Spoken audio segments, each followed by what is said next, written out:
श्री महाप्रज्ञ गुरवे नमः। जिसके सांसों में रहता है शाश्वत शांति का स्पंदन, उस महाप्रज्ञ को वंदन, उस महाप्रज्ञ को वंदन। सत्य अहिंसा अनेकांत को अर्पित जिसका तन मन, उस महाप्रज्ञ को वंदन, उस महाप्रज्ञ को वंदन।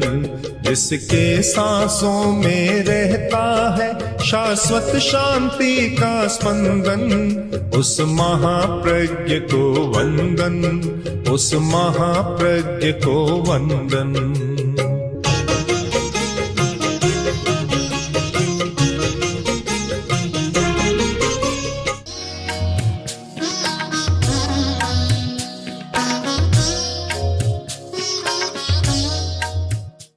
नमो अरहंताणं, नमो अरहंताणं, नमो अरहंताणं। समय का एक चक्र है, चक्र चल रहा है। दिन और रात, दिन आता है चला जाता है, रात आती है चली जाती है। दिन के बाद रात और रात के बाद दिन, प्रकाश और अंधकार दोनों साथ चल रही हैं, दिन और रात भी साथ चल रही। पर इतना अंतर है कि जब दिन होता है रात नहीं होती, रात होती है तो दिन नहीं होता। पर ऐसा भी होता है कि दिन और रात दोनों साथ चल रहे। आदमी प्रकाश भी करता है और रात भी साथ में चलती। हम बाहर की दुनिया में देखें तो प्रकाश है, किंतु भीतर की दुनिया में देखें तो रात भी है, अंधकार भी है। तो दिन और रात दोनों साथ चलते। मनुष्य ने प्रयत्न किया अंधकार को मिटाने के लिए। वेद का एक बहुत अच्छा सूक्त है, तमसो मा ज्योतिर्गमय, मुझे अंधकार से प्रकाश की ओर ले चलो। आदमी को अंधकार पसंद नहीं है, क्यों? अंधकार में सही अर्थ का ज्ञान नहीं होता, पता नहीं चलता कुछ भी। प्रकाश चाहता है। तो प्रकाश क्या है? एक ज्योति जलाई प्रकाश हो गया, दिया जलाया प्रकाश हुआ, मोमबत्ती आई मोमबत्ती जलाई, लालटेन जगाई, बिजली आ गई, बिजली जलाई, प्रकाश हो गया। प्रकाश का साधन आदमी ने खोजा और क्रम से विकास किया है। दिए से जितना प्रकाश होता था उससे 100 गुना प्रकाश आज बिजली के द्वारा हो जाता है। और सूर्य का प्रकाश तो ज्यादा है ही, प्राकृतिक है। पर मनुष्य ने प्रयत्न करके भी प्रकाश को प्राप्त किया है, अंधकार को मिटाना चाहा है। भीतर का प्रकाश कैसे हो? लिखा गया, नाणम पयासयरम, ज्ञान प्रकाश करने वाला है। सबसे बड़ा प्रकाश है ज्ञान। अगर ज्ञान नहीं है तो बाहर का प्रकाश भी कभी कभी समस्या पैदा कर देता है। ज्ञान सबसे बड़ा प्रकाश है। अगर ज्ञान नहीं है तो बाहर का प्रकाश भी हो नहीं सकता। अगर कोई व्यक्ति बटन दबाना नहीं जानता तो प्रकाश नहीं हो सकता, दिया जलाना नहीं जानता तो प्रकाश नहीं हो सकता। पुरानी बात है, कुछ व्यक्ति जंगल में गए,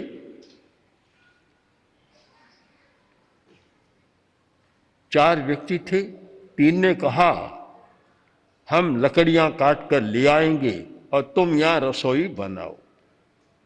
दायित्व सौंप दिया, तीन बता दिया कि ये आग है, अगर आग बुझ जाए तो अरणी की लकड़ी पड़ी है, मथ कर आग निकाल लेना।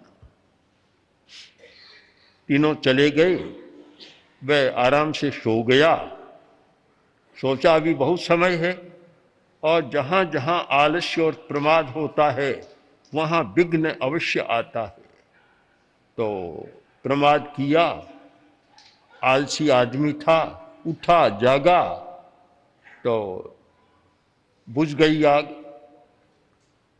अब लकड़ियां पड़ी थी, लकड़ियों को लिया और टुकड़ा करना शुरू किया। अरणी की लकड़ी, अरणी में से आग निकलती है, टुकड़ा करना शुरू कर दिया, आग नहीं निकली। आखिर वे सब आए, रसोई बन गई। क्या रसोई कैसे बने, आग ही नहीं है। अरे लकड़ियां पड़ी थी अरणी की, कि मैं देखो टुकड़े टुकड़े कर डाले, आग नहीं निकली। तब उन्होंने कहा तो मूर्ख आदमी है, टुकड़ा करने से आग नहीं निकलती, मथने से आग निकलती है। तो जो चतुर कठहारा था उसने लकड़ियों को लिया, मथा, आग पैदा हो गई। तो ज्योति प्रकट करना भी कठिन काम है। जो नहीं जानता, ज्ञान नहीं है, ज्योति प्रकट नहीं कर सकता। नानम पया शयरम, ज्ञान प्रकाश करने वाला है। आज की जो समस्या है, प्रकाश की समस्या बहुत उलझी हुई है। मूर्छा, मोह, भय इतना व्याप्त हो गया कि भीतर जाओ तो अंधकार ही अंधकार दिखाई देता है। मूर्छा बहुत बड़ा अंधकार है। जैसे मूर्छित आदमी को पता नहीं चलता, दिन है या रात का भान भी नहीं रहता।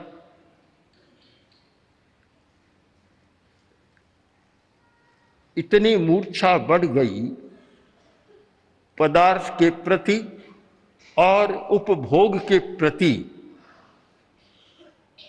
कि वह पर्यावरण को प्रदूषित करता जा रहा है।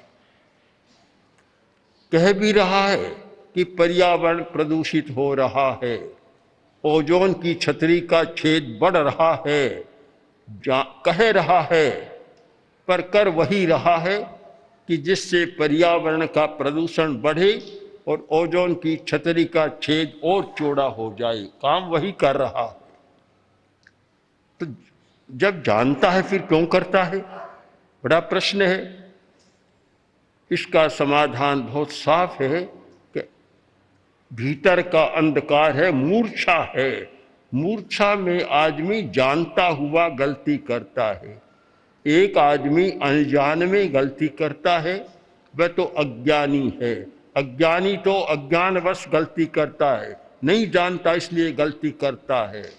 और मूर्छित आदमी जो मूर्छा से बंधा हुआ है, वह जानता हुआ गलती करता है। बहुत बार लोग कहते हैं कि वह जानबूझकर गलती कर रहा है। बड़ी गलती कभी अज्ञानी नहीं करता, बड़ी गलती तो मूर्छावश आदमी करता है। तो एक तो मूर्छा का अंधकार, मोह का अंधकार इतना भीतर है। आज बहुत हिंसा हो रही है, अनावश्यक हिंसा हो रही। हिंसा तो होती है, कोई नई बात नहीं।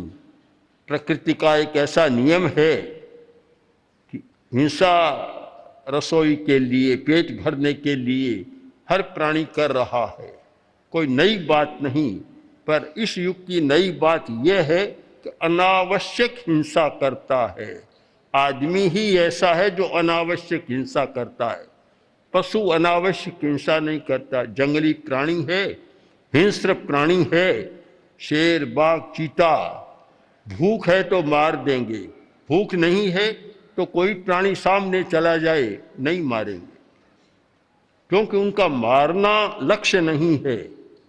उनका लक्ष्य है अपना पेट भरना, भूख को बुझाना। जब भूख बुझ गई फिर वे नहीं मारेंगे।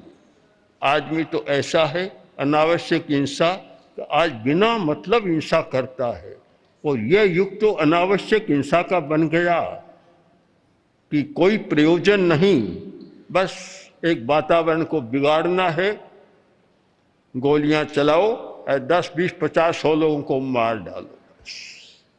एक विचित्र अंधकार पैदा हुआ है, ऐसा भयंकर अंधकार। इस युग को हम प्रकाशमय कैसे कहें?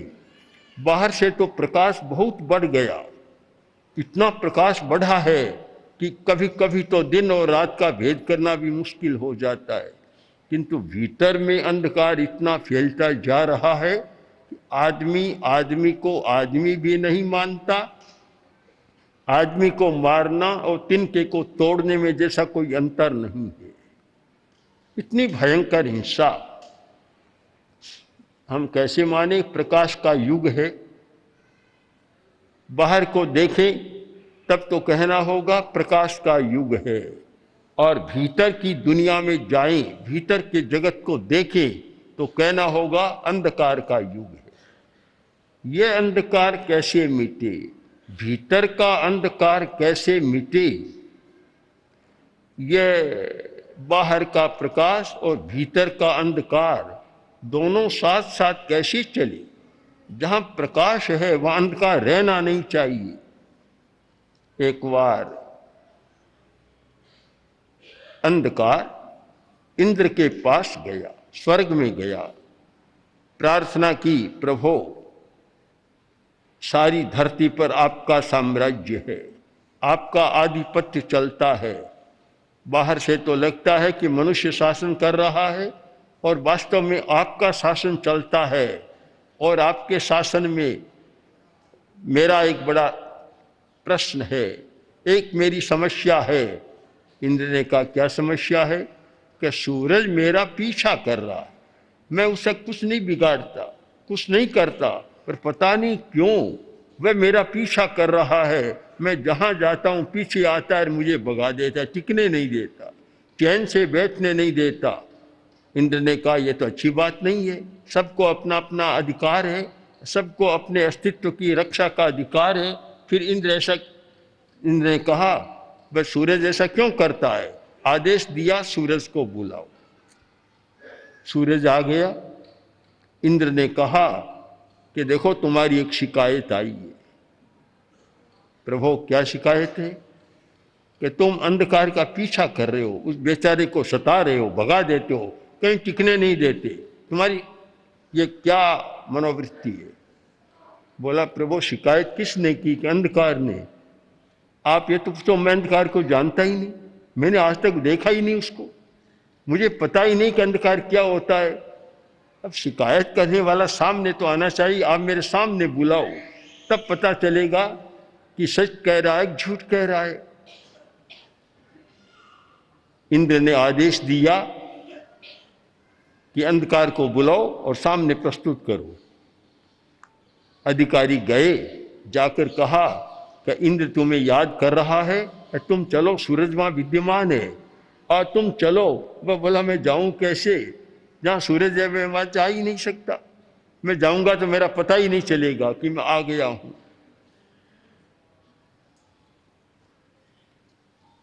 सूरज ने ठीक कहा, मैं अंधकार को नहीं जानता। ठीक हम इसी बात को हम एक रूपक की भाषा में प्रस्तुत करें कि मोह गया किसी योगी के पास, जाकर बोला कि धर्म मुझे बहुत सता रहा, जबकि मैं उसका कुछ नहीं बिगाड़ता, वह मुझे बहुत सता रहा है और मेरे अस्तित्व को समाप्त करने का प्रयत्न कर रहा है। ऐसा नहीं होना चाहिए। आप समर्थ हैं, त्रिकालज्ञ हैं, सब कुछ जानते हैं और समर्थ हैं कि मोह को बस में कर सकते हैं। आप कुछ करें और मोह को समझा दें कि मेरा पीछा न करे। योगी समर्थ था, शक्तिशाली था, उसने धर्म को बुलाया, बुलाकर कहा, भाई तुम मोह का पीछा क्यों कर रहे हो, उसके अस्तित्व को क्यों मिटा रहे हो? धर्म बोला, मोह कौन है मैं जानता ही नहीं, मुझे पता ही नहीं। शिकायत करने वाले को कम से कम जानकारी तो होनी चाहिए। मुझे पता नहीं कि मोह क्या है, मैं जानता नहीं हूं। प्रभु, ये शिकायत किसने की? मैं जानूं तो किसी का अनिष्ट करूं, मैं उसे जानता नहीं, पहचानता नहीं कि कैसे ये बात कही। तो फिर योगी ने कहा, अब मोह को बुलाओ, फिर बुलाओ और सामने शिकायत प्रस्तुत करो। ये कहता मैं जानता ही नहीं। गए, जाकर बोले कि तुम्हें योगी याद कर रही हैं, मोह के पास चलो, योगी के पास चलो, जहां धर्म विद्यमान है, तुम्हारा न्याय होगा। मोह बोला, धर्म वहां विद्यमान है, मैं जा ही नहीं सकता, मैं जा ही नहीं सकता। जहां धर्म है मैं वहां मेरा जाने का अधिकार ही नहीं है, मेरी शक्ति नहीं है। बात समाप्त हो गई। हम तात्पर्य की भाषा में इसको प्रस्तुत करें कि जहां धर्म है वहां मोह मूर्छा नहीं हो सकती, जहां सूर्य है वहां अंधकार नहीं हो सकता। सूर्य का काम है प्रकाश करना और धर्म का काम है भीतर के अंधकार को, मोह और मूर्छा द्वारा पैदा किए हुए अंधकार को दूर करना। आज आवश्यकता है उस धर्म की जो मूर्छा को दूर करे। भयंकर अंधकार जो भीतर का आ गया और वह हिंसा के रूप में प्रकट हो रहा है, वह अनैतिकता के रूप में प्रकट हो रहा है। बाजार में बहुत अनैतिकता चलती है, व्यापार में बहुत अप्रामाणिकता चलती है, ठगाई चलती है, शोषण चलता है और बड़े बड़े उद्योगों में शोषण और क्रूरता का व्यवहार चलता है। ये सारा अंधकार है, भीतर का अंधकार। अगर भीतर का अंधकार न हो तो ये चल नहीं सकता। प्रकाश चाहने वाले, ज्योति की अपेक्षा रखने वाले केवल बाहर का प्रकाश ही न करें किंतु भीतर का भी प्रकाश करें। केवल बाहर के अंधकार को मिटाने का ही प्रयत्न न करें, भीतर के अंधकार को मिटाने का भी प्रयत्न करें। जो मोह मूर्छा के कारण एक अंधकार गहराता चला जा रहा है, उस अंधकार को मिटाने का प्रयत्न करें। तब तो ज्योति पर्व मनाने का एक अर्थ होता है, एक सार्थकता होती है। अन्यथा दिया जलाया और सुबह बुझ जाएगा। बल्ब जलाया, डे लाइट जलाई, प्रकाश किया, कुछ समय बाद बिजली भी बंद हो जाएगी और कभी कभी तो बीच में ही गायब हो जाती है। प्रकाश टिकेगा नहीं, स्थायी नहीं होगा। अगर भीतर का प्रकाश करो, ऐसा प्रकाश जो शाश्वत है, स्थायी बने, और उसमें सबसे बढ़िया बात यह है कि भीतर का प्रकाश, उसमें आए तुले पयासु, एक आत्मा दूसरी आत्मा में अपनी समानता का अनुभव करे, मेरे जैसा है। जम हंतव्यम तिमन्नसी, जैसे तू मारना चाहता है वह तू ही है, कोई दूसरा नहीं है। ये चेतना जाग जाए, यह है भीतर का प्रकाश। और भीतर का प्रकाश जब प्रकट होता है, बहुत सारी समस्याएं समाहित हो जाती है। इसलिए ज्योति पर्व के आसपास तो हमें भीतर की बात भी सोचनी चाहिए। दीपावली आती है तो कुछ दिनों पहले से ही घर की सफाई, प्रकाश, या और भी साज सज्जा, पता नहीं क्या क्या होता है, मिठाइयों की तैयारी आदि आदि सारी बातें होती है। तो जैसे बाहर में सारा चलता है, भीतर में भी मधुरता का विकास करें, भीतर की सफाई करें, भीतर को भी सजाएं और भीतर का प्रकाश करें। ये सारा होता है तो वास्तव में ही हम प्रकाश का पर्व मनाने का अधिकार पा सकते हैं। और वह प्रकाश के पर्व का अधिकार हर व्यक्ति को प्राप्त करना चाहिए, जिससे भीतर का अंधकार मिटे और भीतर में एक शाश्वत ज्योति, अखंड ज्योति विद्यमान हो जाए और जिसके आलोक में मनुष्य, समाज और पूरा संसार शांति और आनंद के साथ श्वास ले सके। ओम अर्हम्। ओम श्री महाप्रज्ञ गुरवे नमः। ओम श्री महाप्रज्ञ गुरवे नमः। ओम श्री महाप्रज्ञ गुरवे